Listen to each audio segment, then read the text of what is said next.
Hi again. Thanks for joining me for the prayerful pause of the pastor. Some time to think of something greater than ourselves. Thanks for carving this time out of your busy day. As I mentioned in yesterday's prayerful pause, we're in real time. We're living with and dealing with the memorial services, the funerals, all the remembrances of the Queen. And I was stunned the other day. Let me see if I can pull it up here.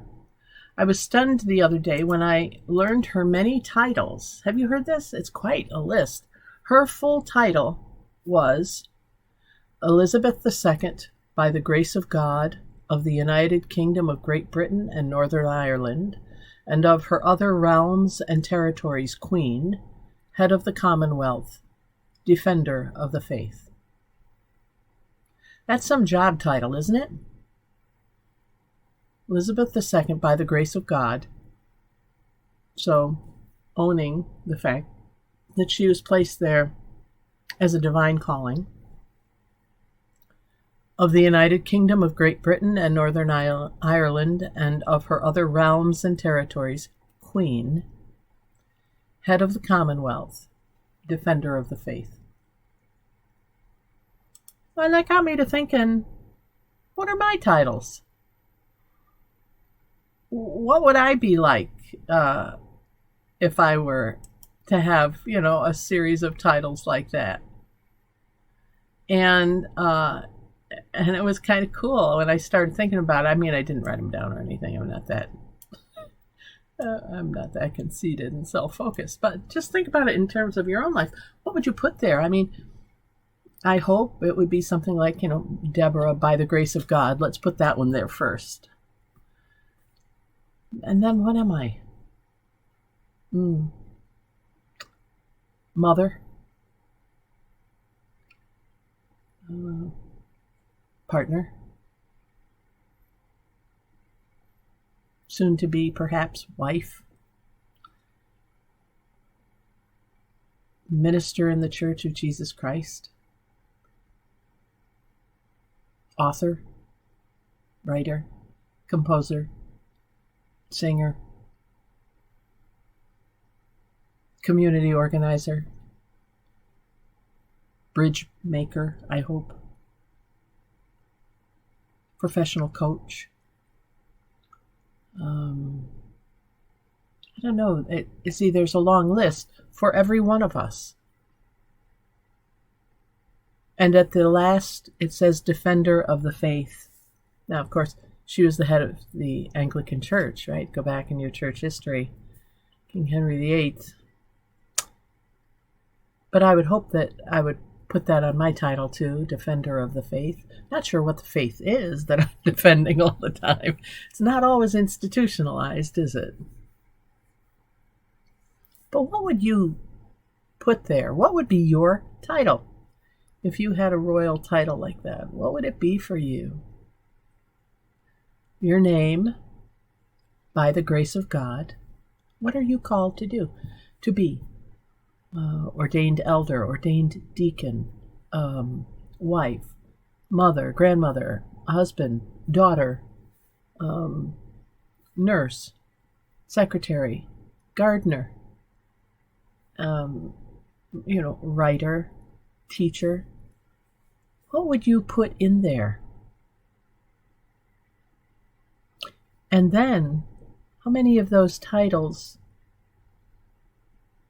do you use at any one time?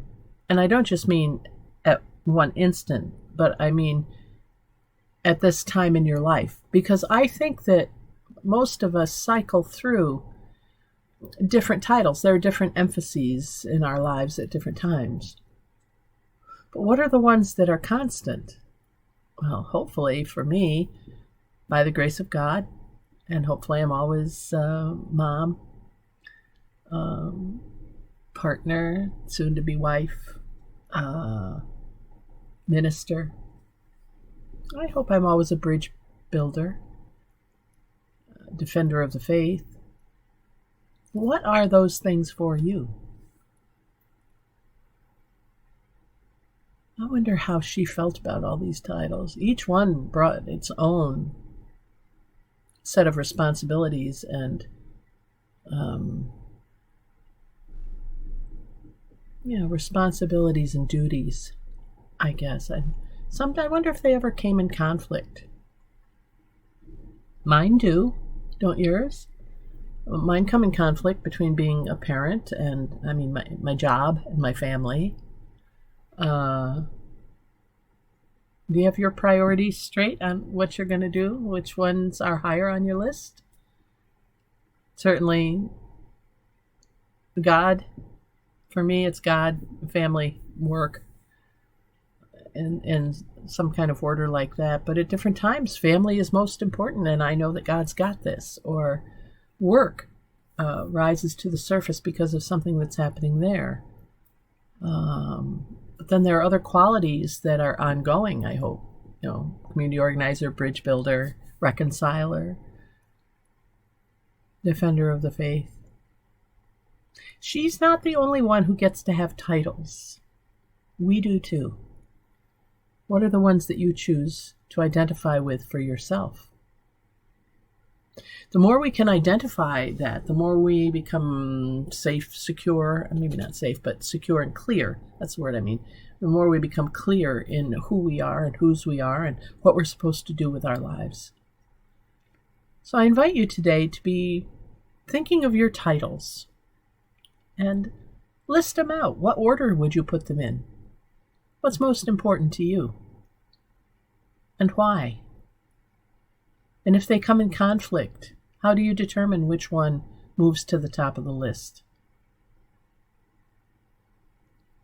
A little something to think about as we move through the day and try to honor that there's something greater than we are in the world. Thanks for joining me for this prayerful pause with the pastor.